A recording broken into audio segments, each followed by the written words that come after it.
Subscribe करें हमारा YouTube channel VK math classes and press the bell icon, जिससे आपको आने वाली हर वीडियो का नोटिफिकेशन मिले सबसे पहले।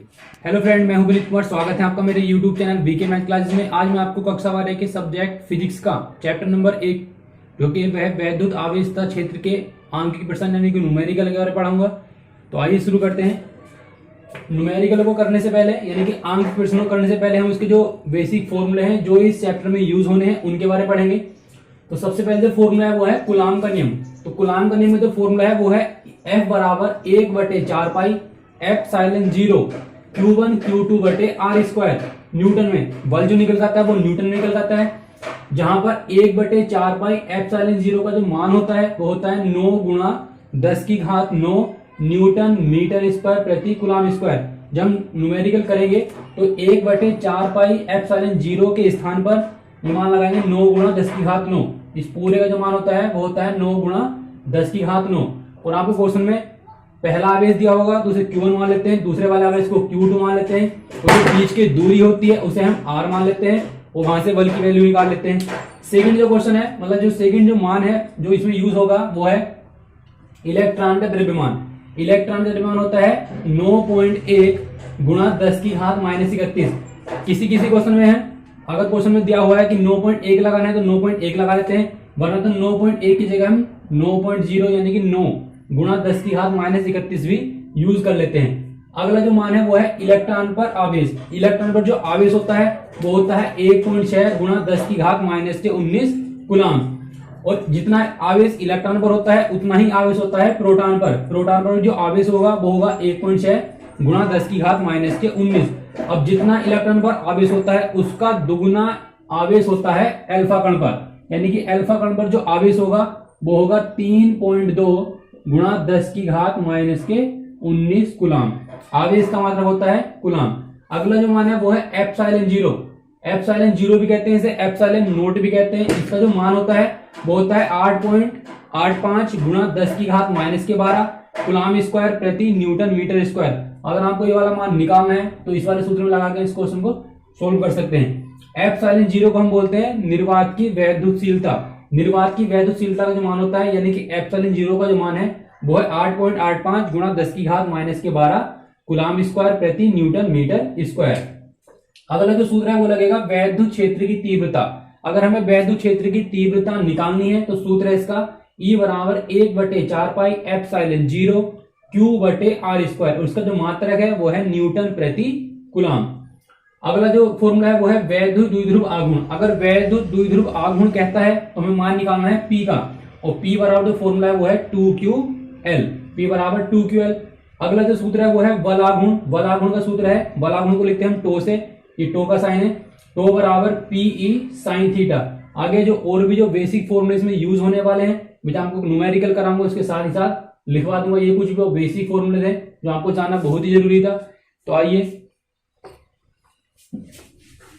इसके बाद हम आंकिक प्रश्न को शुरू करने से पहले कुछ जो घातों के बेसिक रूल हैं कि जिस तरह से घात कब प्लस की आती है कब घात माइनस की आती है उनके बारे में जान लेते हैं। अगर आपको कोई संख्या इस तरह दी हुई है 4 8, इसके पीछे 2 या 3 जीरो दिए हुए हैं, तो हम क्या करते हैं, अगर हम इसे पढ़ेंगे तो 1 2 3 या इकाई ढाई सैकड़ा 1000 10,000 लाख 10 लाख यानी कि 4,80,000 हो जाएगा। तो 4,00,000 जब 80,000 बोलेंगे तो बहुत बड़ा हो जाएगा, इसलिए शॉर्ट फॉर्म में यानी कि मानक रूप में लिख लेते हैं, यानी कि घातों के रूप में। तो घातों के रूप में कैसे लिखते हैं, घात यानी कि जब हम पॉइंट लगाते हैं तो पॉइंट हमेशा वो एक अंक के बाद ही लगाते हैं। जब पॉइंट एक अंक के बाद लगाते हैं अब हमें देखना है कि घात हमने कितने अंकों के बाद लगाई है, यानी पॉइंट जो लगाया वो कितने अंकों के बाद लगाया है। तो 1 2 3 4 5 6, हमने 6 अंक के बाद पॉइंट लगाया है। तो जितने अंक के बाद हमने पॉइंट लगाया है हम उतने ही इस पर घात लगा देंगे। अगर हम पॉइंट लगा रहे हैं इधर की साइड से इधर की साइड को तो घातें जो आती है वो प्लस की आती हैं। अगर कोई संख्या आपको इस तरह से दी हुई है और वो भी हमें क्या करनी है, घातों के रूप में लिखनी है, तो घातों के रूप में लिखने का नियम सबसे पहला तो यह है कि पॉइंट हमेशा हमें एक अंक के बाद ही लगाना है। तो 8.89 गुणा 10 की घात 1 2 3, हम चले हैं लेफ्ट हैंड से राइट हैंड की साइड को, तो हम क्या लगाएंगे, घात माइनस की लगाएंगे, यानी जो पॉइंट लगाया हमने वो इधर को लगाया है। अगर पॉइंट हम पीछे की साइड से आगे की साइड को लगाएंगे तो घात हमेशा प्लस की आती है। अगर हम पॉइंट आगे से पीछे की तरफ ले जाएंगे तो घात हमेशा माइनस की आती है। अब जितने की हम पॉइंट कदम या जितने भी हम कदम चलते हैं उतनी घात प्लस की आती है, उतनी घात या माइनस में आती है। और इसमें जो फॉर्मूले भी लगने वाले हैं वो ये हैं, अगर हम मीटर को बनाते हैं सेंटीमीटर या सेंटीमीटर को मीटर, पहली बात तो हमें जो मान होते हैं वो एफ आर का जो मान लेना पड़ता है वो मीटर में लेना पड़ता है। तो आर का जो मान, या मैं आपको एक फॉर्मूला बताता हूं, फॉर्मूला है millimetre, centimetre, decimetre, metre, decametre, hectometre और किलोमीटर। ये सूत्र है जिससे आपको इन न्यूमेरिकल करने में बहुत ही हेल्प मिलेगी। फॉर्मूला ये है millimetre, centimetre, decimetre, metre, decametre, hectometre और किलोमीटर। जो किलोमीटर है वो सबसे बड़ी चीज है, तो किलोमीटर, अगर हम बड़ी चीज क्या है, किलोमीटर है। अगर हम किलोमीटर को बनाएंगे छोटी चीज, यानी कि बड़ी चीज को अगर हम छोटी चीज बनाते हैं तो हम करते हैं गुणा। अगर हम छोटी चीज को बनाएंगे बड़ी चीज तो करेंगे भाग। फॉर एग्जाम्पल जैसे हमें दे रखा है 5 मिलीमीटर, अगर हम 5 मिलीमीटर दिया हुआ है और मिलीमीटर को बनाना है सेंटीमीटर या फिर मीटर बनाना है। अगर हम मिलीमीटर को सेंटीमीटर बनाएंगे तो हमें पता होना चाहिए कि मिलीमीटर जो है वो छोटी चीज है और मीटर जो है बड़ी चीज है। यानी कि हम छोटी चीज को बड़ा बनाएंगे तो हमें क्या करना पड़ेगा, भाग करनी पड़ेगी। अब भाग हम कितने से करेंगे वो हमें देखना है। तो 5 बटे, अब हम मिलीमीटर पे हैं, हमें जाना है मीटर पर, तो 1 2 3, हम चले हैं 3 कदम। जब 3 कदम चले हैं तो यहां पर क्या कर देंगे, 3 जीरो लगा देंगे, तो ये बन जाएगा 5 बटे, इसको हम लिख लेंगे 10 की घात 3, क्योंकि 10 का घन होता है 1000। अब 5 गुणा, ये वाली जो घात है ना ऊपर लगे जाएंगे तो घात हो जाएगी माइनस की। यानी कि अगर हम 5 मिलीमीटर को मीटर बनाएंगे तो गुणा करेंगे 10 की घात माइनस की 3 से, या आप इस वाले फॉर्मूले की हेल्प से इसको चेंज कर सकते हैं। अगर सेंटीमीटर है, मीटर बनाएंगे तो 100 से भाग करेंगे, क्योंकि मिलीमीटर पर है तो हमें जाना है मीटर पर। 1 2, जितने भी कदम हम ऊपर को चलते हैं उतने ही घात हम, मतलब उतने ही एक के बाद जीरो लगा के उसे भाग कर देते हैं। अगर हम सेंटीमीटर पर है और हमें क्या बनाना है, मीटर बनाना है, तो 1 2 2 कदम चलेंगे तो क्या हो जाएगा 5 बटे 100, यानी कि 5 गुणा 10 की घात माइनस के 2 लिख लेंगे। तो ये आ जाएगा सेंटीमीटर को या सेंटीमीटर को मीटर बनाना या फिर मिलीमीटर को सेंटीमीटर बनाना। अभी जो फॉर्मूला मैंने आपको लिखा है वो है मिलीमीटर, सेंटीमीटर, डेसीमीटर, यानी कि मीटर के लिए मैंने आपको ये फॉर्मूला लिखा है। अगर हम इसको ग्राम बनाना चाहते हैं, ग्राम, तो यहां लिख देंगे मिलीग्राम, सेंटीग्राम, डेसीग्राम, ग्राम, डेकाग्राम, हेक्टोग्राम और किलोग्राम। जो फॉर्मूले का इस टाइप लिखा हुआ है बिल्कुल सेम ऐसे रहेगा, चेंज करने का तरीका भी सेम ऐसी है। अगर यहाँ पर लिखा हुआ है 5 मिलीग्राम, अब मिलीग्राम को हम जब ग्राम बनाएंगे तो भाग करेंगे 1000 से। अगर किलोग्राम बनाएंगे तो 1 2 3 4 5 6, एक के पीछे 6 जीरो लगा के इसको चेंज कर लेंगे। अब जो फॉर्मूला है वो मिलीग्राम के लिए भी हो गया, मतलब ग्राम के लिए भी हो गया और मीटर के लिए हो गया। अगर आपको जरूरत पड़ी है एग्जाम में लीटर बनाने के लिए, तो लीटर कैसे बनाएंगे, जहां पर लिखा हुआ मिलीमीटर तो यहां लिख देंगे हम millilitre, centilitre, decilitre, litre, डेकालीटर, hectolitre और किलोलीटर। इस तरह से आप एक ही फॉर्मूले से 3 टाइप के फॉर्मूले को यूज कर सकते हैं।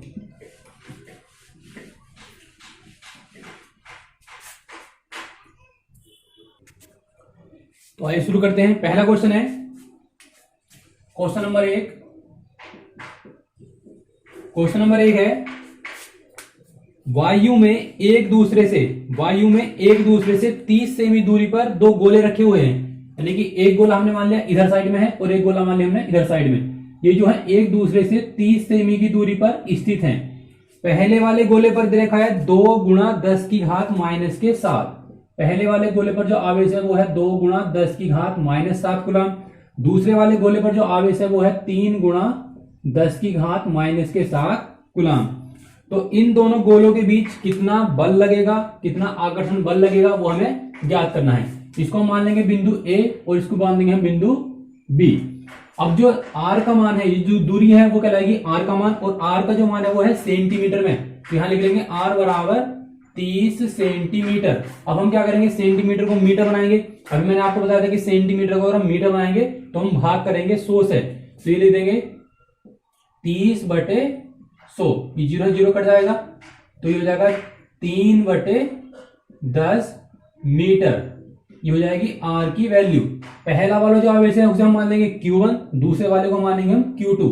तो q1 की जो वैल्यू आएगी वो आएगी 2 गुणा 10 की घात माइनस के साथ, q2 का मान आएगा 3 गुणा 10 की घात माइनस 7 कूलम। हमें निकालना है इन दोनों के बल, यानी कि इन दोनों के बीच में कितना बल लगेगा वो हमें निकालना है। तो सूत्र हम लगाएंगे। अब हमें सूत्र देखना है कि जिसमें Q भी आता हो, यानी Q1, Q2, R और F आता हो। तो ऐसा जो नियम है वो है कूलम का नियम। तो हम कूलम के नियम का यूज करेंगे। तो सूत्र है F बराबर 1/4 पाई एप्सिलॉन 0 Q1 Q2 बटे R स्क्वायर। अब मैंने आपको बताया था कि 1/4 पाई एप्सिलॉन 0 का जो मान होता है वो होता है 9 गुणा 10 की घात 9, और Q1 का जो मान है, Q1 का मान है 2 गुणा 10 की घात माइनस 7, और Q2 का जो मान है वो है 3 गुणा 10 की घात माइनस 7। बटे में R की वैल्यू लगा देंगे। R की वैल्यू है 3/10। तो यहां आ जाएगा 3/10, और इसका वर्ग है तो यहां वर्ग लगा देंगे। अब क्या करेंगे, 9 गुणा 2 गुणा 3, संख्या संख्या हम एक तरफ कर लेंगे। ये माइनस के 7 घात है, ये माइनस के 7 घात है, तो माइनस माइनस की संख्या जुड़ जाएंगी, 10 की घात हो जाएंगी माइनस के 14, और गुणा में 10 की घात 9 बटे 3 का वर्ग कर देंगे। 3 का वर्ग 9, 10 का वर्ग हो जाएगा 100।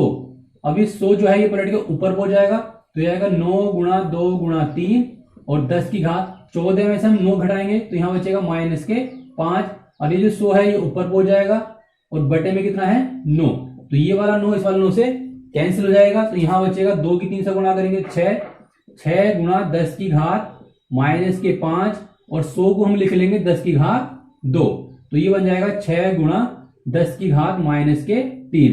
5 में से हम 2 घटाएंगे तो बचेगा 3, तो ये आ जाएगी F की वैल्यू, और F का जो मान आएगा वो हमेशा न्यूटन में निकल आता है। तो ये आ जाएगा क्वेश्चन नंबर 1 का आंसर। दोबारा समझ लीजिए क्वेश्चन है वायु में एक दूसरे से 30 सेमी दूरी पर, ये 30 सेमी दूरी पर 2 आवेश रखे हुए हैं। पहला वाला जो आवेश है वो है 2 गुणा 10 की घात माइनस 7, दूसरा जो आवेश है वो है 3 गुणा 10 की घात माइनस 7।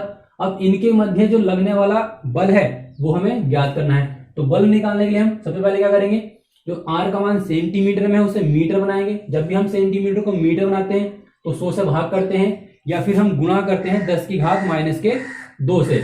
जब R का मान आएगा, Q1 Q2 का मान आएगा, तो फिर हम यहां से F की वैल्यू सोल्व करके निकाल लेंगे। नेक्स्ट क्वेश्चन है क्वेश्चन नंबर 2। क्वेश्चन नंबर 2 है, क्वेश्चन नंबर 2 में क्या रखा है, 0.4 माइक्रो कूलम के आवेश, कोई आवेश रखा है, किसी छोटे गोले पर एक अन्य आवेशित गोले के कारण 0.2 न्यूटन का बल लगता है। ये दूसरे गोले पर जो आवेश है वो कितना है, 0.8 माइक्रो कूलम है। तो दोनों आवेशों के, यानी कि दोनों गोलों के हमें बीच की दूरी निकालनी है। ये पहला क्वेश्चन दे रखा है। इसमें सेकंड क्वेश्चन दे रखा है कि दूसरे गोले पर पहले गोले के कारण कितना बल लगेगा। तो जो पहला वाला आवेश है उसे हम लिख लेंगे Q1। तो Q1 की जो वैल्यू हो जाएगी वो हो जाएगी 0.4 माइक्रो कूलम। अगर हम माइक्रो कूलम को बनाएंगे कूलम, यानी कूलम में चेंज करना पड़ेगा, तो 0.4 माइक्रो कूलम जो कूलम बनाते हैं तो गुणा करते हैं 10 की घात माइनस के 6 से। अभी जो पॉइंट लगाएंगे वो 4 के बाद लगाएंगे, यानी कि 4.0। और मैंने अभी आपको बताया था अगर हम पॉइंट इधर से इधर को लगाएंगे तो जो घात है वो माइनस की आती है। अब यहां पर हम एक कदम चले हैं तो यहाँ एक घात जो आएगी वो माइनस की आ जाएगी, और 10 की घात माइनस के 6, तो हो जाएगा 4 गुणा 10 की घात माइनस के 7 कूलम। जो पहला वाला आवेश हो जाएगा Q1 का मान, दूसरा मान है Q2 का मान। Q2 का जो मान है वो है 0.8 माइक्रो कूलम। अब 0.8 को जब कूलम बनाएंगे तो इसमें गुणा करेंगे 10 की घात माइनस के 6 से, तो ये बन जाएगा 8 गुणा 10 की घात माइनस के 7 कूलम। ये हो जाएगा Q2 का मान। और आगे इसने क्या कहा, इन दोनों गोलों पर, ये दोनों गोले जो है वो वायु में रखे हुए हैं, और इन दोनों गोलों पर वायु के जो कारण 0.2 न्यूटन का बल लग रहा है, यानी कि F का जो मान है वो कितना है 0.2 न्यूटन। F का मान है 0.2 न्यूटन। हमें निकालना है दोनों गोलों के बीच की दूरी कितनी है, यानी हमें निकालनी है R की वैल्यू। तो R की वैल्यू कैसे निकालेंगे, इसमें Q1 का मान है, Q2 का मान है और F का मान दिया हुआ है। हमें निकालना है यहां से आर की वैल्यू। तो आर की वैल्यू निकालने के लिए हम उसमें सूत्र लगाएंगे कूलाम का नियम। तो कूलाम का नियम है F बराबर 1/4 पाई एप्सिलॉन 0 Q1 Q2 बटे R स्क्वायर। अब यहां पर F की जगह F की वैल्यू लगाएंगे। F की वैल्यू है 0.2 बराबर 1/4 पाई एप्सिलॉन 0 का जो मान होता है वो होता है 9 गुणा 10 की घात 9 गुणा Q1 का जो मान है, Q1 का मान है 4 गुणा 10 की घात -7 और Q2 का मान है 8 गुणा 10 की घात -7 बटे R की वैल्यू हमें निकालनी, तो R को हम ऐसे ही लिख लेंगे। अब R स्क्वायर हम इधर ले जाएंगे, ये इसकी जगह पहुंच जाएगा, तो ये जाएगा R स्क्वायर बराबर 9 गुणा 4 गुणा 8 और गुणा में 10 की घात -7 ही है, -7 ही है, तो ये -14 और गुणा में 10 की घात 9। गुणा में घात तभी जुड़ती हैं जब उनकी हर वाली संख्या यानी कि जो आधार होता है वो बराबर बराबर होता है। और बटे में कितना जाएगा 0.2। अगर हम इसका पॉइंट हटाएंगे तो ऊपर एक 0 बढ़ जाएगा। तो 9 की गुणा हम 2 से करेंगे, 9 की गुणा 4 से करेंगे तो आएगा 36, 36 गुणा 80 और गुणा 10 की घात -14 में से हम जो 4 घटाएंगे तो कितना बचेगा -5 और बटे में लिखा हुआ है 2 से हम इसे काटेंगे तो कितना आएगा 40, तो 36 गुणा 40 और गुणा 10 की घात -5 इधर है R स्क्वायर। अब 36 गुणा 40 को हम लिख लेंगे 4 गुणा 10 और 10 की घात -5, तो 36 गुणा 4 गुणा 10 की घात 10 पे कितनी घात है 1। अब 1 घात हम इसमें -5 में जोड़ेंगे तो हो जाएगा -4 और R स्क्वायर। R के जब हम वर्ग घटाएंगे इस पर जाएगा अंडर रूट 36 गुणा 4 गुणा 10 की घात -4। 36 किसका वर्ग होता है 6 का, तो 36 का जो वर्गमूल होगा वो कितना होगा 6, तो यहां जाएगा 6। 4 किसका वर्ग होता है 2 का, तो 2 का वर्ग 4 का वर्गमूल कितना होगा 2, तो यहां जाएगा 2। अभी 4 घात है, अब 4 घात है तो कितनी घात आएंगी बाहर 2, तो घात आ जाएंगे यहां पर 2 -2, तो 6 की गुणा 2 से करेंगे तो ना 12 गुणा 10 की घात -2। तो R की जो वैल्यू निकल आई है वो है 12 गुणा 10 की घात -2 मीटर। ये वाला जो मान है वो मीटर में निकल गया है। अगर आप चाहते हो इसे सेंटीमीटर बनाना तो सेंटीमीटर बनाने के लिए मैंने आपको बताया था, अगर हम बड़ी चीज को बनाएंगे छोटी चीज, मीटर क्या है बड़ी चीज है और छोटी चीज क्या है सेंटीमीटर। अगर हमें सेंटीमीटर बनाएंगे तो इसमें गुणा करेंगे 10 की घात 2 से या गुणा कर देंगे 100 से, तो यहां हम गुणा करेंगे 10 की घात 2 से, तो R की जो वैल्यू हो जाएगी वो हो जाएगी 12 गुणा 10 की घात -2 और 10 की घात 2। तो ये वाला जो मान है वो बन जाएगा, ऐसे लिख लेंगे R बराबर 12 गुणा 10 की घात -2 और प्लस के 2, तो R बराबर 12 गुणा 10 की घात 0। और कोई भी संख्या हो अगर उसकी घात 0 है तो उसका मान होता है 1। तो यहां से जो R की वैल्यू आएगी वो आएगी 12 और ये जो मान निकल कर आएगा वो आएगा सेंटीमीटर में। तो हमारे एग्जाम में आंसर यहां भी छोड़ सकते हैं, ये जो आंसर निकल का है वो मीटर में निकल का है, ये जो आंसर निकल का है वो सेंटीमीटर में निकल का है। तो ये आ जाएगा आपके क्वेश्चन नंबर सेकंड का आंसर 12 सेंटीमीटर या 12 गुणा 10 की घात -2। नेक्स्ट क्वेश्चन है क्वेश्चन नंबर 3। क्वेश्चन नंबर 3 है, जांच द्वारा सुनिश्चित कीजिए कि एक अनुपात दिया हुआ है हमें के ई स्क्वायर और बटे में है इसके कैपिटल जी गुरुत्वाकर्षण नियतांक है और एम ई इंटू में दिया हुआ है एम पी। अब एम ई का मतलब है इलेक्ट्रॉन का द्रव्यमान और एम पी का मतलब है प्रोटॉन का द्रव्यमान। ऊपर 2 ई दिए हुए हैं, तो पहला मतलब क्या है कि पहले वाले इलेक्ट्रॉन का आवेश मतलब एक इलेक्ट्रॉन का आवेश और दूसरा है पी का मतलब क्या है प्रोटॉन यानी कि प्रोटॉन का आवेश। दोनों की गुणा करके इन्होंने क्या बना रखा है ई स्क्वायर बना रखा है। तो सबसे पहले हम क्या करेंगे इसके अनुपात का मान निकाल लेंगे। तो अनुपात का मान निकालने के लिए क्या करेंगे, पहले हम इसको बना लेते हैं कहां से प्राप्त हुआ है। तो सबसे पहले हम लिखेंगे इलेक्ट्रॉन तथा प्रोटॉन, इलेक्ट्रॉन तथा प्रोटॉन पर या के बीच लगने वाला गुरुत्वाकर्षण बल कितना होगा वो निकालेंगे। पहले सूत्र होता है इसका एफ जी, लिख लेंगे यहां से एफ जी बराबर कैपिटल जी m1 m2 बटे आर स्क्वायर होता है। तो m1 की जगह लिख लेंगे एम ई और m2 की जगह लिख लेंगे एम पी और बटे में आर स्क्वायर। इसे मान लेंगे हम समीकरण नंबर 1। अब हम क्या करेंगे अब यहां पर हम लगाएंगे कूलाम का नियम। कूलाम का जब नियम लगाएंगे, कूलाम का नियम है, इसे लिख लेंगे एफ ई या एफ सी लिख सकते हैं। एफ सी बराबर 1/4 पाई एप्सिलॉन 0 Q1 Q2 बटे आर स्क्वायर।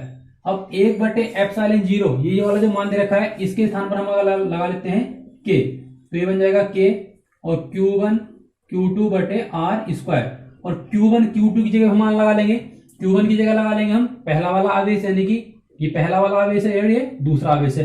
तो पहले वाले को माना हमने इलेक्ट्रॉन और दूसरे वाले को माना हमने प्रोटॉन। तो इलेक्ट्रॉन को भी ई से लिख लेंगे, इलेक्ट्रॉन का आवेश भी ई हो जाएगा और प्रोटॉन का आवेश भी हो जाएगा ई, तो हो जाएगा ई ई।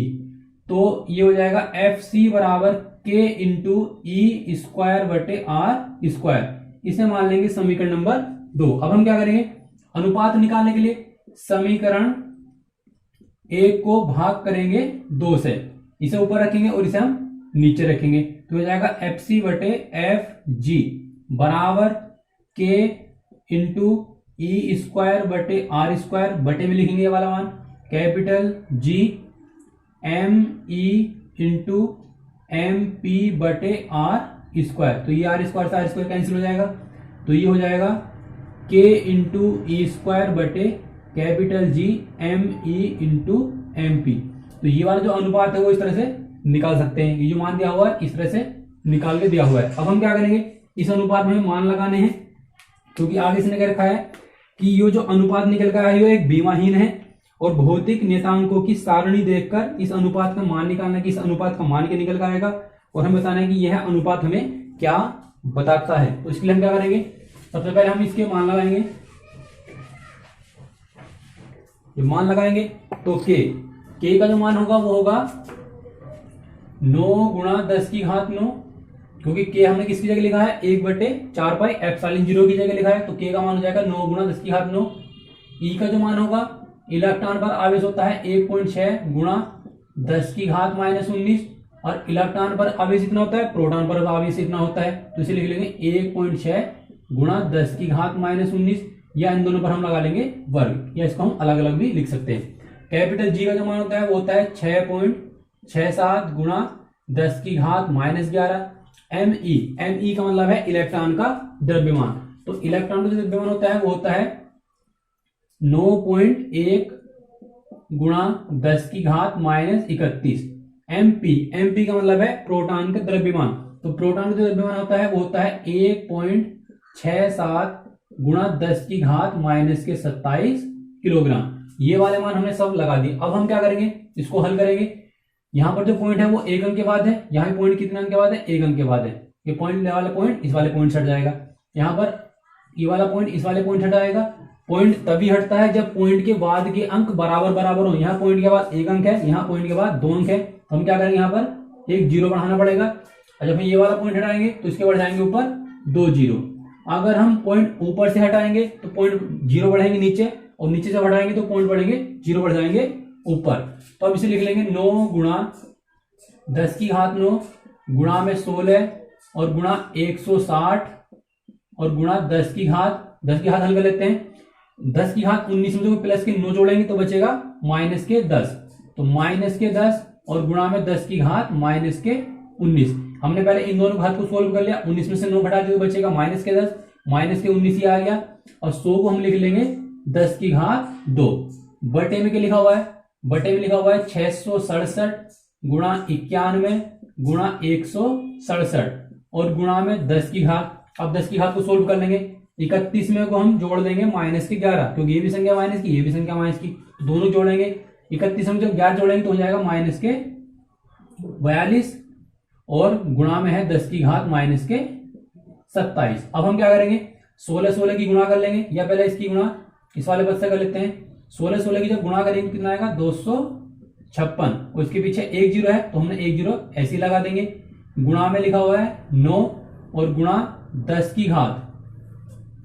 घात, ये वाली घात हमने सोल्व कर ली थी, तो ये वाली घात यहां से हट जाएंगी, क्योंकि ये वाली घात हल करके कितना आया था,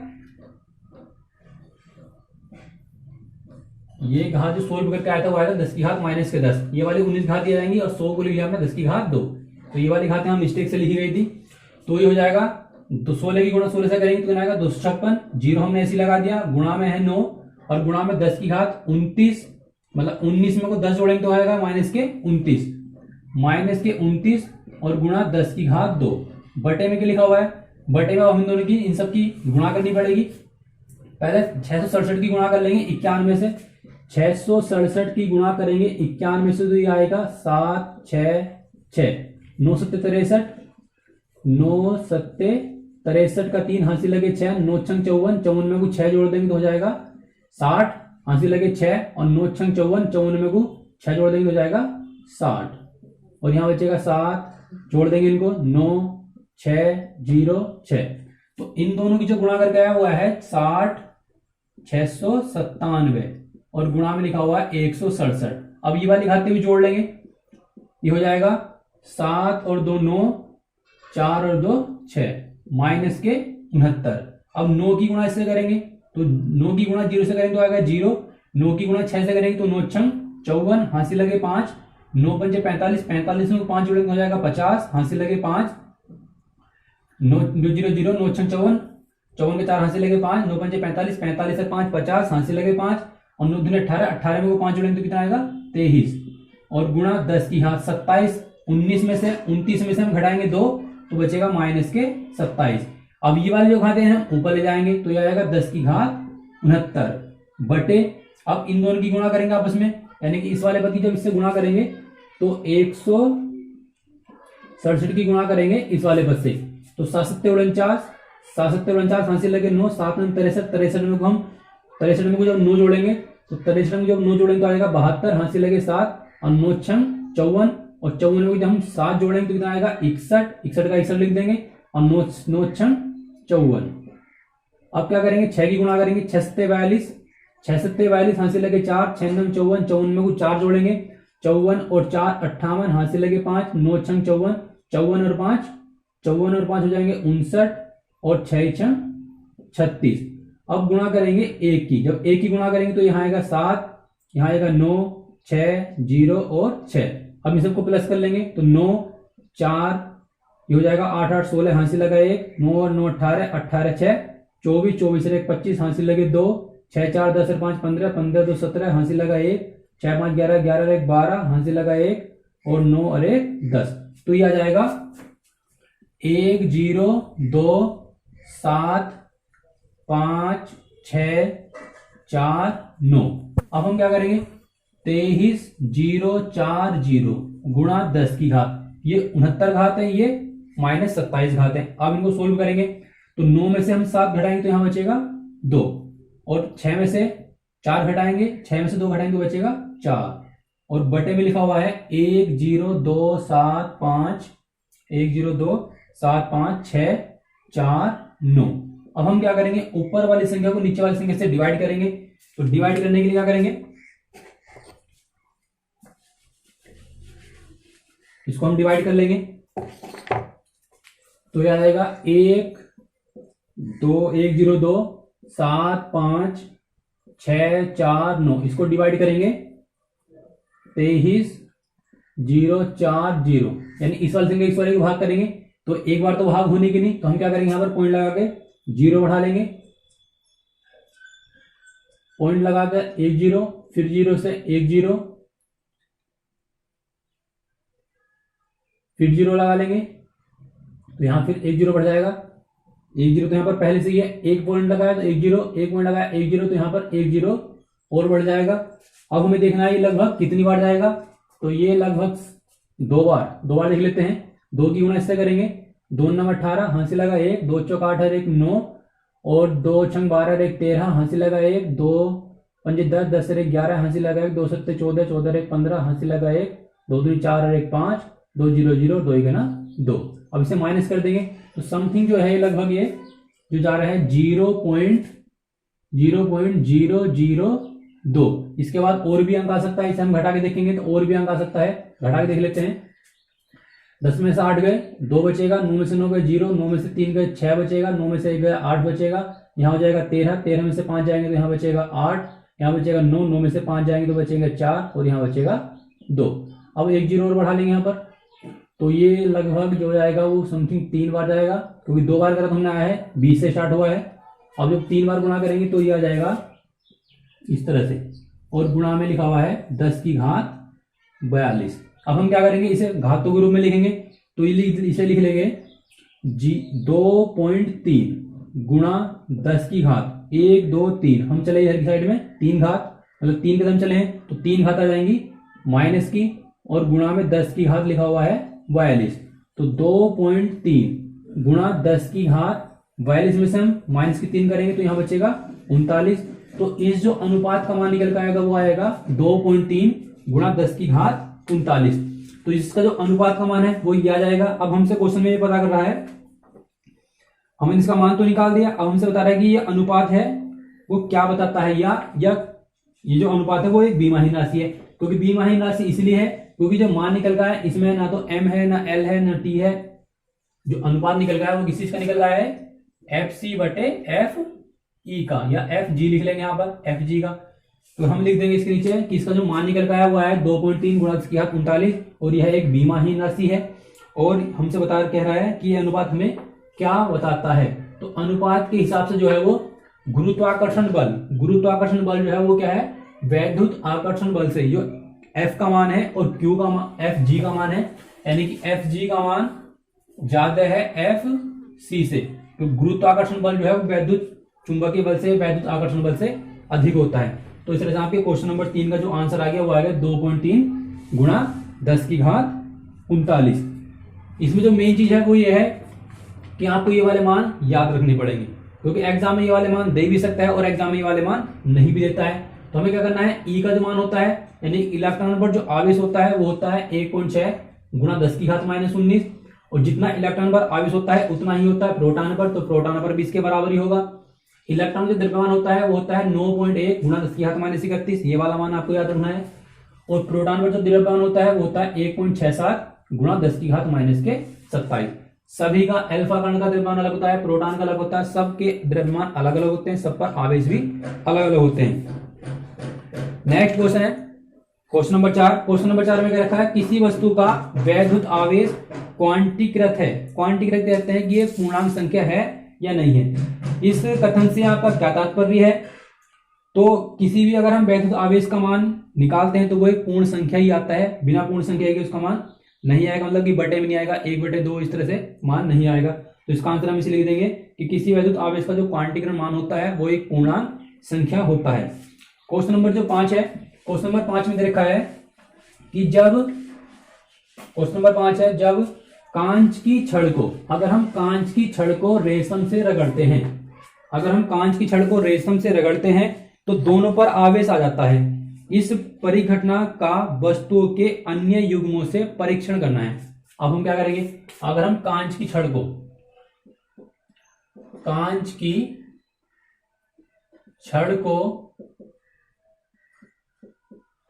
रेशम से रगड़ते हैं, अगर हम कांच की छड़ को रेशम से रगड़ते हैं, अगर हमने जब कांच की छड़ को रेशम से नहीं रगड़ा है तब उन पर आवेश की मात्रा कितनी होगी, 0, आवेश की मात्रा 0 होगी। और जब हम कांच की छड़ को रेशम से रगड़ देते हैं तो कांच की छड़ पे आता है, यानी लिख लेंगे रगड़ने के बाद, रगड़ने के बाद आवेश, रगड़ने के बाद आवेश क्या हो जाएगा, कांच की छड़ पर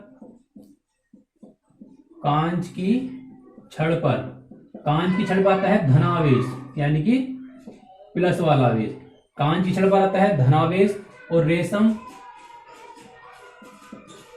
पे आता है ऋण आवेश या ऋणावेश।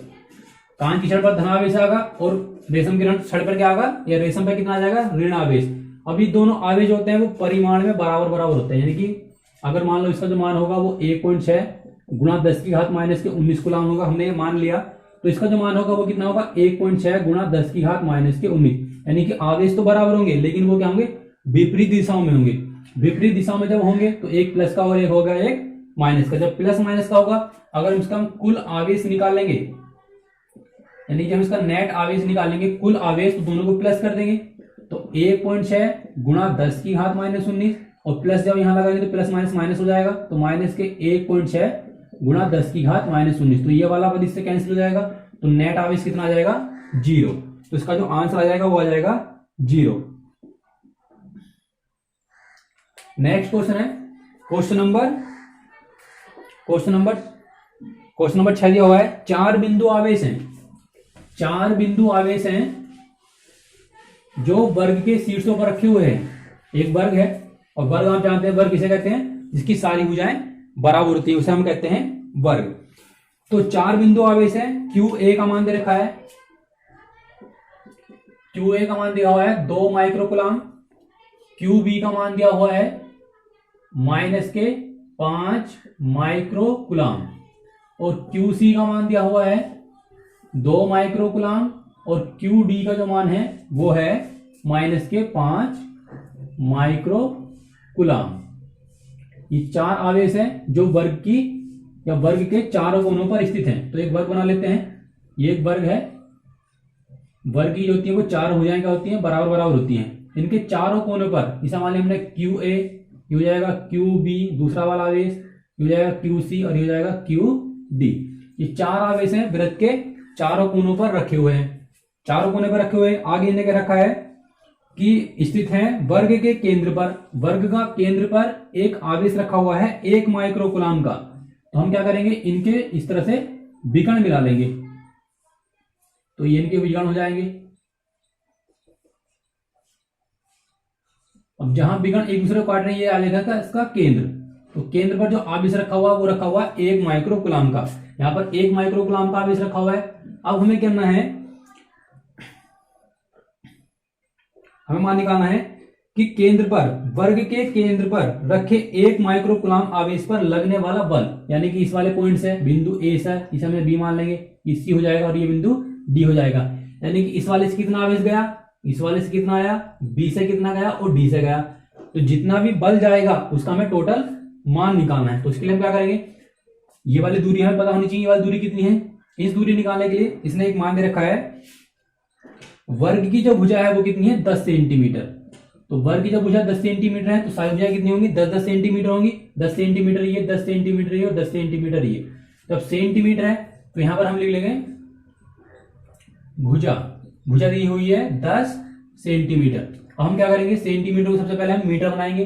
जब मीटर बनाएंगे तो इसमें गुणा करेंगे 10 की घात -2 से, तो ये मीटर हो जाएगा मान। अब हम ये विकर्ण निकाल लेंगे, ये पहला विकर्ण कितना है, तो यहां हम लिखेंगे विकर्ण की लंबाई या वर्ग के विकर्ण की लंबाई। वर्ग के विकर्ण की जो लंबाई होती है उसका फॉर्मूला होता है √2 गुणा भुजा। ये सूत्र है वर्ग के विकर्ण की लंबाई का, √2 गुणा भुजा। तो √2 गुणा भुजा, भुजा कितनी है हमारे पास 10 गुणा 10 की घात -2 मीटर। यह हम इसे लिख लेंगे √10√2 और गुणा में 10 की घात -2 मीटर। ये इसकी ये लंबाई निकल आ जाएगी पूरे विकर्ण की लंबाई। इसे हमने मान लिया बिंदु O, जो केंद्र है उसे हमने बिंदु O मान लिया। अब हम क्या करेंगे, हमें जो दूरी चाहिए वो O से लगा के A तक की चाहिए। तो हम क्या करेंगे, जो दूरी हमारे पास निकल का ही है इसका हम आधा कर देंगे। तो O से A तक की दूरी, O से A तक की दूरी कितनी आ जाएगी 10√2 गुणा 10 की घात -2 का हम कर देंगे आधा, तो यह आ जाएगा 5। तो 5√2 और गुणा 10 की घात -2 मीटर। तो ये वाली दूरी इतनी है, 5√2 गुणा 10 की घात -2, तो ये वाली भी इतनी होगी, ये भी इतनी होगी, ये वाली भी इतनी होंगी, क्योंकि वर्ग के विकर्ण बराबर होते हैं। तो ये वाली दूरी जो होंगी वो क्या होंगी, बराबर होंगी। अब हम क्या करेंगे, एक बिंदु से बल निकालेंगे, तो जितना इस वाले से आएगा उतना ही आएगा इस वाले से, क्योंकि QA और QC का मान क्या है, दोनों बराबर बराबर हैं। अब ये वाला जो बल लगेगा वो इधर को लगेगा इस तरह से, और ये वाला जो बल लगेगा वो इधर को लगेगा, यानी जो दोनों की दिशाएं होंगी वो क्या होंगी, विपरीत होंगी। विपरीत दिशा में होने के कारण एक जो प्लस का आएगा और एक आएगा माइनस का। तो हम क्या करेंगे, बिंदु A से या O से A के बीच लगने वाला बल, बिंदुओं A से O के मध्य लगने वाला बल, लगने वाला जब बल निकालेंगे, लगने वाला बल F, जैसे हम F A मान लेंगे, F1 मान लिया हमने, F1 का जो मान निकल के आएगा उसका मान लगा लेते हैं 1/4 पाई एप्सिलॉन 0 Q1 Q2 बटे R स्क्वायर। अब 1/एप्सिलॉन 0 का मान हम नहीं लगाएंगे क्योंकि इसे हमें सोल्व करने से कोई फायदा नहीं है, तो ये वाला मान हम जैसे है वैसे रहने देंगे। तो F1 की जो वैल्यू आएगी ये मान लगा लेते हैं 9 गुणा 10 की घात 9। अब Q1 का मान कितना होगा QA, तो यहां लिख लेंगे QA का मान कितना है 2 माइक्रोकुलाम। जब 2 माइक्रोकुलाम है तो ये आ जाएगा 2 गुणा 10 की घात माइनस के 6, क्योंकि माइक्रोकुलाम जब कुलाम बनाएंगे तो गुणा करेंगे 10 की घात माइनस के 6 से। और ये कितना मान है 1 माइक्रोकुलाम, तो ये आ जाएगा 1 गुणा 10 की घात माइनस 6 बटे में आर की जो वैल्यू लगेगी वो आर की वैल्यू सबके लिए 5 गुणा 5 अंडर रूट 2 गुणा 10 की घात माइनस के 2, तो 5 अंडर रूट 2 और गुणा 10 की घात माइनस के 2, और इसका हम कर देंगे वर्ग। ये हो जाएगी आर की वैल्यू। आर की वैल्यू सभी मानों के लिए यही लगनी है, तो यहां हो जाएगा 9 दूनी 18 गुणा 10 की घात 6 और 6 हो जाएंगी 12 और गुणा में 10 की घात 9 बटे में 5 से जब वर्ग करेंगे तो 5 का हो जाएगा 25। जब रूट वाली संख्या का वर्ग करते हैं तो वर्ग करने से रूट हट जाता है, तो यहाँ कितना आएगा 2 और गुणा में 10 की घात। अगर घात पे घात है तो घातों की हमेशा गुणा करते हैं, उसका वर्ग नहीं करते, माइनस के 4। तो 2 से काट देंगे 2 नंबर 18, तो ये हो जाएगा 9 गुणा 10 की घात। इन दोनों को सोल्व कर लेंगे, माइनस के 12 में जब प्लस के 9 जोड़ेंगे तो कितना आएगा माइनस के 3 आ जाएगा, क्योंकि 9 में 12 में से 9 घटाएंगे तो बचेगा 3। अब ये वाले जो घाते ऊपर ले जाएंगे तो 10 की घात हो जाएंगी प्लस के 4 और बटे में हो जाएगा 25, तो 9/25 और गुणा में आ जाएगा 10, क्योंकि ये वाले घात हल करेंगे तो कितना आ जाएगा 10 आ जाएगा। 5 से काटेंगे 5 दूनी 10 और 5 पंजे 25, तो 2 नंबर 18/5 इतने न्यूटन का बल लगेगा। इतने न्यूटन का बल लगेगा इन दोनों बिंदुओं के बीच। तो जितना बल इसमें लगेगा उतना ही बल लगेगा इसमें, लेकिन वो क्या लगेगा, एक प्लस का लगेगा और एक माइनस का लगेगा, क्योंकि दोनों की जो दिशाएं वो क्या है, विपरीत दिशाएं हैं। जब विपरीत दिशाएं हैं तो दोनों पर क्या है, बराबर बराबर ही बल लगेगा। तो F2 का जो मान निकल कर आएगा वो आएगा माइनस के 18.5। इसे हम F2 मान लेंगे, वो आएगा 18/5 न्यूटन। तो F1 का मान आएगा प्लस में, F2 का मान आ गया माइनस में। अब हम क्या करेंगे, इस वाले बिंदु की निकाल लेंगे बल, तो ये वाला माइनस में निकल कर जाएगा। तो बिंदु O तथा B के बीच लगने वाला बल निकालेंगे, उसे हम लिख लेंगे F3 से लिख लेंगे। सूत्र यही है 1/4 पाई एप्सिलॉन 0 QB लिख लेंगे इसे, QB इंटू QD और बटे में R स्क्वायर।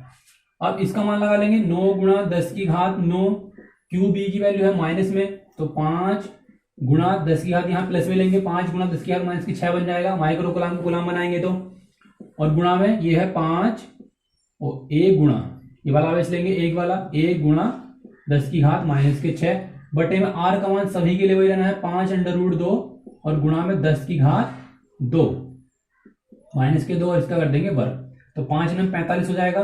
45 गुणा 10 की घात 6 और 6 12 और 12 में से 9 घटाएंगे तो बचेगा माइनस के 3 और बटे में 5 गुणा मतलब 25 गुणा 2 और गुणा 10 की घात माइनस के 4। 5 से काट देंगे, 5 पंजे 25 और 5 ना 45, तो आएगा 9/10, 5 दूनी 10, ये वाली घात ऊपर ले जाएंगे तो ये हो जाएगा 10 की घात -3 और 10 की घात 4, तो 9/10 और गुणा में आ जाएगा 10, तो ये वाला इससे कैंसिल हो जाएगा, तो ये आएगा प्लस के 9। ये प्लस के 9 आएगा तो दूसरा वाला माइनस के निकल का आएगा, तो दूसरा वाला माइनस के निकल का आ जाएगा, तो यहां लिख देंगे F4 बराबर कितना हो जाएगा माइनस के 9 न्यूटन। सारे मान हमने निकाल लिए, अब हमें निकालना केंद्र पर बल, तो सबको हम क्या कर देंगे, या परिणामी बल निकाल देंगे। परिणामी बल, तो परिणामी बल निकाल लेंगे F बराबर, तो सबको हम प्लस कर देंगे F1 plus F2 plus F3 और प्लस F4। तो F1 की जो वैल्यू है, F1 की जो वैल्यू निकल गई थी वो आई थी माइनस के, वो प्लस के 18/5 और ये माइनस से निकल गया था F2 का मान 18/5। F3 की वैल्यू निकल गया है प्लस के 9 और ये निकल गया है माइनस के 9, तो ये वाला बल इससे कट जाएगा, ये वाला बल इससे कैंसिल हो जाएगा। तो परिणामी जो बल निकल का है वो कितना निकल का है 0। तो ये आ जाएगा आपका क्वेश्चन नंबर 6 का आंसर। नेक्स्ट क्वेश्चन है, नेक्स्ट क्वेश्चन में क्या करना है, इसमें दिया हुआ है क्वेश्चन नंबर 7 में, स्थिर वैद्युत क्षेत्र रेखा एक सतत वर्ग मतलब कि एक वक्र है वो बनाती है। तो इसका जो आंसर है वो यही है कि स्थिर वैद्युत में जो एक क्षेत्र रेखा होती है वो एक वक्र बनाती है। मतलब कोई भी रेखा है, अगर वैद्युत क्षेत्र बना हुआ है, हमने मान लिया कोई इस तरह से एक चुंबक दी हुई है, इसका नॉर्थ पोल है और इसका क्या है साउथ, यानी कि उत्तरी ध्रुव और दक्षिणी ध्रुव। अब हमेशा उत्तरी ध्रुव से बल रेखाएं निकलती हैं और दक्षिणी ध्रुव की तरफ जाती है। इस तरह से ये इस तरह से बल रेखाएं जाएंगी, इस तरह बल रेखाएं जाएंगी। चुंबक के जो बाहर बल रेखाएं आती हैं वो हमेशा नॉर्थ से साउथ की तरफ जाएंगी। जो बल रेखाएं निकल रही है वो नॉर्थ से साउथ की तरफ जाएंगी चुंबक के बाहर। लेकिन चुंबक के अंदर जो होता है वो क्या होता है, बल रेखाएं साउथ से नॉर्थ की ओर, यानी कि इनकी जो दिशा होती है वो पलट जाती है चुंबक के अंदर। अभी जो बल रेखाएं निकल रही हैं, ये बल रेखाएं कोई ना कोई वक्र तो बना रही है, यानी कि कोई ना कोई स्पेक्ट्रम कह सकते हैं या कोई चित्र कह सकते हैं, ये तो बना रही है। क्योंकि ये क्या बना इस तरह से, जैसे एक वृत्त होता है, वृत्त के आकार की ये बल रेखाएं निकल रही है। अब इन बल रेखाओं के कुछ गुण होते हैं। गुण क्या क्या होते हैं, बल रेखाओं के गुण ये होते हैं कि जो बल रेखाएं होती हैं हमेशा उत्तरी ध्रुव से निकलती हैं और दक्षिण ध्रुव की ओर जाती हैं। पहला गुण तो है इसका ये। सेकंड गुण इसका ये है कि ये जो बल रेखाएं होती हैं ये आपस में कभी भी एक दूसरे को नहीं काटती, ये इसका सेकंड गुण है। और थर्ड गुण इसका ये है कि जहां चुंबक है, ये चुंबक है, यहां पर जो होगा वो वैद्युत चुंबकीय बल जो होगा क्या होगा, एक अधिक होगा। यानी कि जितना हम चुंबक से दूर जाते रहेंगे उतना ही क्या होगा, चुंबकीय बल कम होता रहेगा, और जितना हम चुंबक के नजदीक आते रहेंगे उतना चुंबकीय बल क्या होगा, अधिक होता रहेगा। तो इसका ये तीसरा गुण है। अगर हम वैद्युत क्षेत्र की परिभाषा लिखते हैं, अगर हमसे एग्जाम में पूछता है कि वैद्युत क्षेत्र किसे कहते हैं, तो वैद्युत क्षेत्र किसे कहते हैं, किसी भी चुंबक के, ये कोई चुंबक दे रखी है, किसी भी चुंबक के चारों ओर का, इस तरह से बल रेखाएं निकलती हैं, किसी भी चुंबक के चारों ओर का ये कोई क्षेत्र मान लिया हमने, इस तरह से हमने क्षेत्र मान लिया, ये ऐसे भी बना लेते हैं इसका चित्र। ये कोई चुंबक रखी हुई है तो इसके चारों ओर हमने मान लिया, जैसे पृथ्वी होती है, पृथ्वी के बाहर वायुमंडल होता है और वायुमंडल की लेयर बनी होती है, यानी कि परत बनी होती है। इस तरह से हमारे पास क्या होता है, एक चुंबक होती है, चुंबक के चारों ओर भी एक चुंबकीय क्षेत्र होता है। तो चुंबकीय क्षेत्र को क्या कार्य करता है, अगर हमने मान लिया इसका जो चुंबकीय क्षेत्र है वो इतनी दूरी पर है, अगर कोई वस्तु इस चुंबक के बाहर रखी हुई है तो वो उस वस्तु को आकर्षित नहीं करेगी। क्यों नहीं करेगी, क्योंकि जो वस्तु रखी हुई है वो इसके क्षेत्र के अंतर्गत नहीं आती। अगर वो वस्तु इस हम क्षेत्र के अंदर रख देते हैं तो क्या करेगी, चुंबक उसको अपनी ओर आकर्षित कर लेती है। तो इससे यह स्पष्ट होता है कि चुंबक के नजदीक जो आकर्षण बल होता है, ये चुंबकीय बल होता है, वो बहुत अधिक होता है, और चुंबक से हम जितनी दूर जाते रहेंगे उसका आकर्षण बल उतना ही कम होता रहेगा। तो आपका जो आंसर है क्वेश्चन नंबर 7 का वो यही आ जाएगा कि स्थिर वैद्युत क्षेत्र रेखा एक वक्र बनाती है। तो ये कोई इस तरह वक्र बना हुआ है, जैसे गोल बना हुआ है, कोई गोल बना सकती है, कोई लंबा वक्र बना सकती है। तो इस तरह से आप इस क्वेश्चन को सोल्व कर सकते हैं। नेक्स्ट क्वेश्चन है क्वेश्चन नंबर 8। क्वेश्चन नंबर 8 में दिया हुआ है दो बिंदु आवेश है, दो बिंदु आवेश, एक है QA और एक है QB। तो QA का जो मान दिया हुआ है वो दिया हुआ है 3 माइक्रोकुलाम। अगर माइक्रोकुलाम है और हम इसे कुलाम बनाएंगे इसमें गुणा करेंगे 10 की घात -6 से। हमेशा आपको ये बात ध्यान रखनी है, अगर माइक्रोकुलाम है तो कुलाम बनाने के लिए हमें 10 की घात -6 से ही गुणा करेंगे। ये कुलाम की बात नहीं है, अगर यहाँ फेरेड दिया हुआ हो, मतलब और भी कोई चीज दी हुई है, या माइक्रोमीटर दिया हुआ है, तब भी हम गुणा करते हैं 10 की घात -6 से। अब दूसरा जो मान है वो है QB का मान। QB का मान दिया हुआ है -3 माइक्रोकुलाम। तो यह आ जाएगा -3 गुणा 10 की घात -6 माइक्रोकुलाम।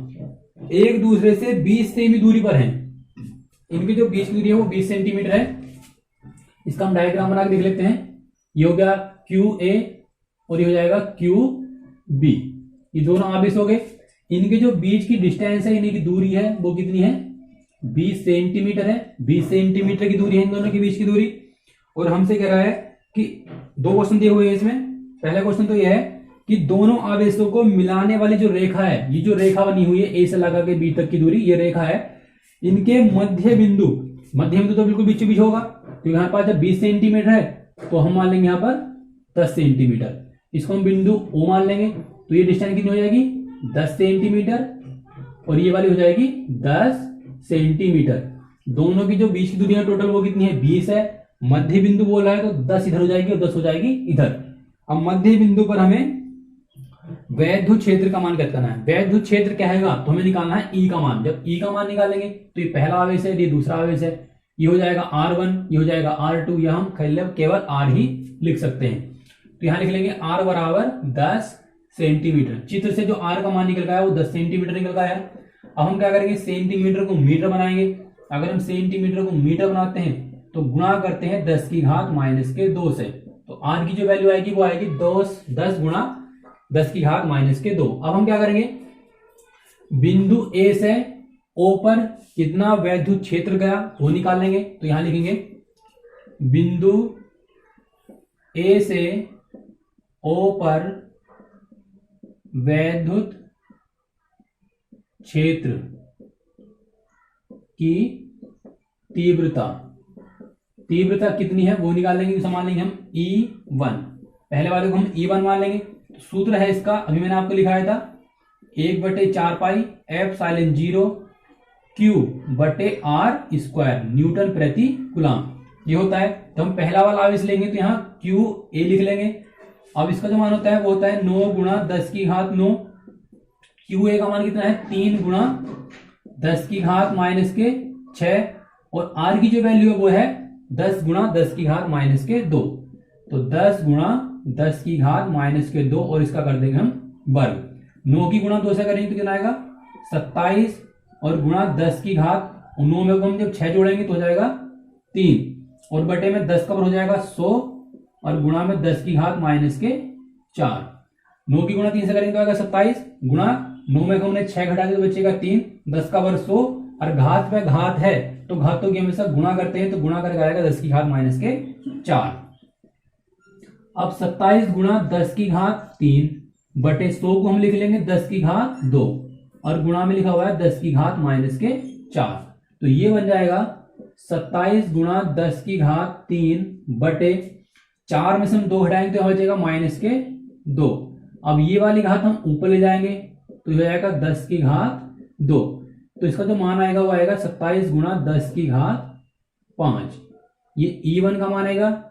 E2 का मान भी इतना ही आएगा क्योंकि QB का जो मान दे रखा है वो दिया हुआ है माइनस के 3 गुणा 10 की घात माइनस के 6।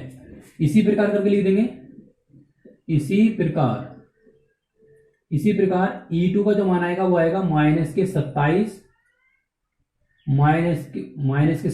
गुणा 10 की घात 5 न्यूटन प्रति कूलम।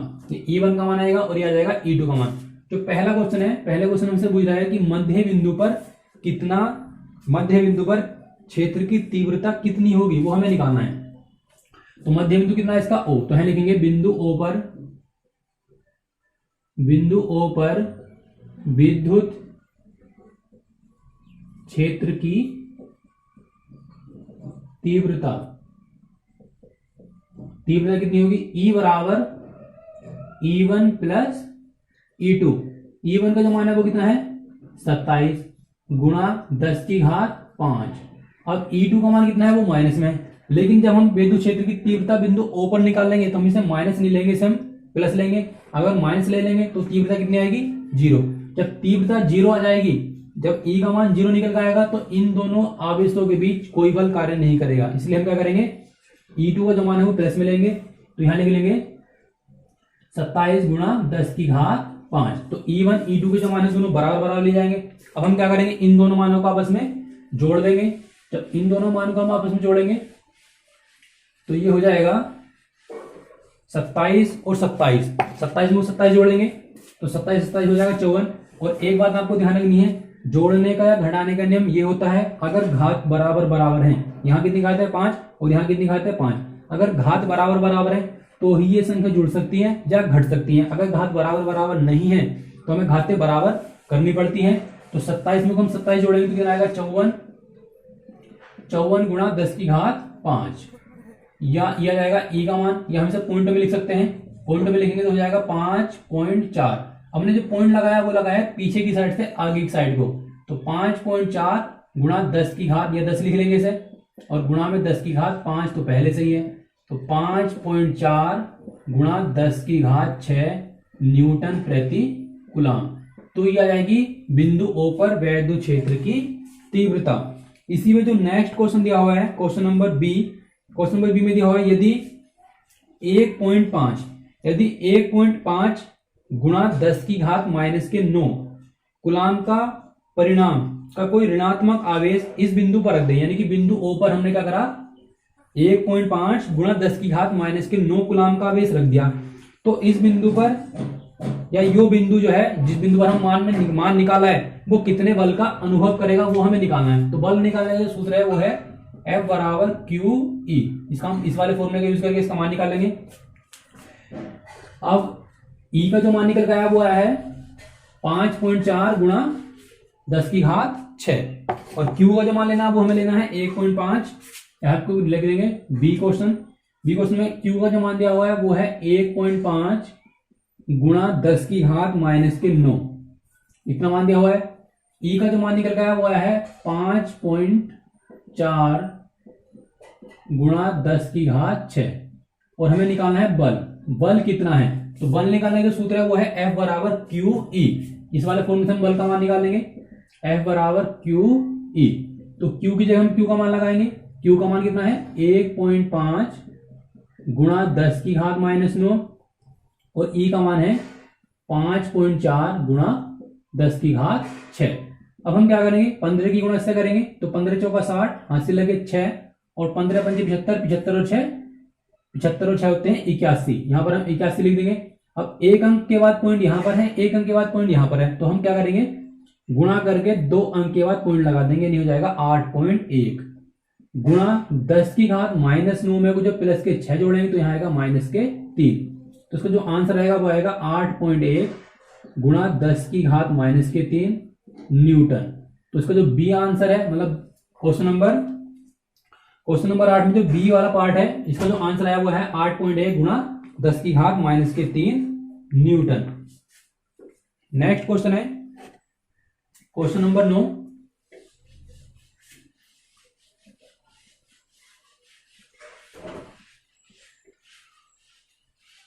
क्वेश्चन नंबर 9 में दिया हुआ है किसी निकाय में 2 बिंदु आवेश हैं। कोई निकाय दिया हुआ है, इसमें 2 बिंदु आवेश हैं। QA का मान दिया हुआ है 2.5। क्वेश्चन नंबर 9 है QA का मान है 2.5 गुणा 10 की घात -7, इतने कूलम। दूसरा मान दिया हुआ है QB का मान दिया हुआ है -2.5 और गुणा 10 की घात -7। अब मैंने रखा है 2 आवेश हैं, 2 बिंदु भी दिए हुए हैं। बिंदु ए का जो मान दिया हुआ है वो दिया हुआ है 0.0 और -15 सेंटीमीटर। बी का जो मान दिया हुआ है वो है 0.0 और +15 सेंटीमीटर पर व्यवस्थित है। निकाय का कुल आवेश कितना है, कुल आवेश निकालना है। Q का मान कितना है टोटल, और वैद्युत द्विध्रुव आघूर्ण को चाहिए तो हमें P का मान निकालना है, और कुल आवेश कितना है वो निकालना है। अभी तक आपने 2 अक्ष पढ़े होंगे, x अक्ष और y अक्ष, लेकिन जब इस तरह के एक ही बिंदु में 3 मान दिए हुए हैं, ये x का मान है, y का मान है और ये z का मान है, तब एक ही बिंदु में 3 मान दिए हुए हैं तो हम क्या कर लेते हैं उसे x y z के रूप में लिख लेते हैं। तो यहाँ पर x का मान भी 0 है, y का मान भी 0 है, और z का मान कितना है -15। x का मान 0, y का मान 0 और z का मान कितना है 15 सेंटीमीटर। तो हम क्या करेंगे, इसका एक डायग्राम बनाएंगे। डायग्राम में हम मान लेंगे ये जो लाइन है वो हमने z की मान ली, ये लाइन जो है वो z की है। यहाँ हमने पॉइंट मान लिया, ऊपर को हम प्लस लेंगे, नीचे को माइनस लेंगे, तो प्लस वाला पॉइंट ऊपर लिख लेंगे 0,0 और 15 सेंटीमीटर।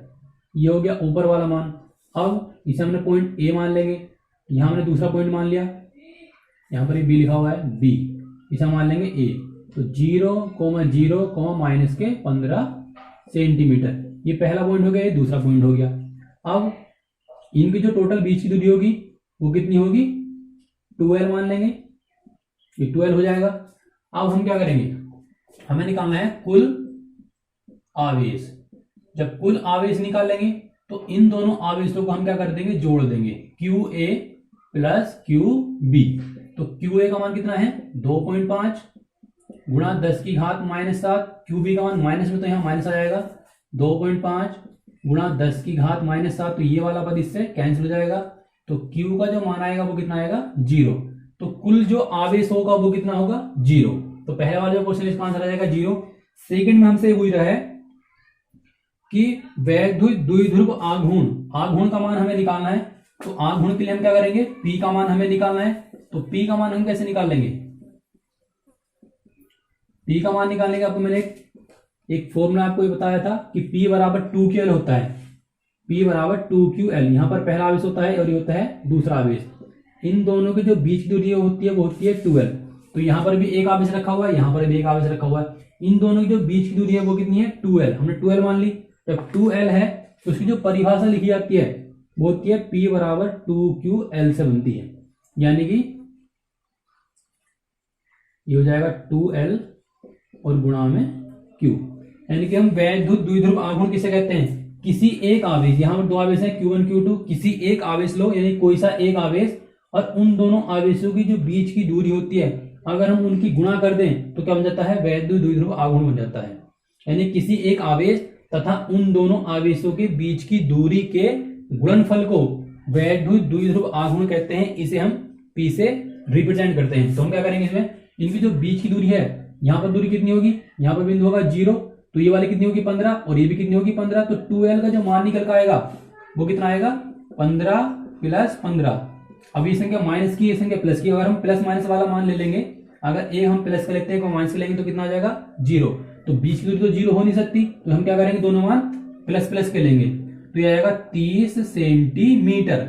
अब सेंटीमीटर को हम मीटर बनाएंगे तो गुणा करेंगे 10 की घात -2 से। तो जो 2L का मान है वो कितना आएगा, 30 गुणा 10 की घात -2।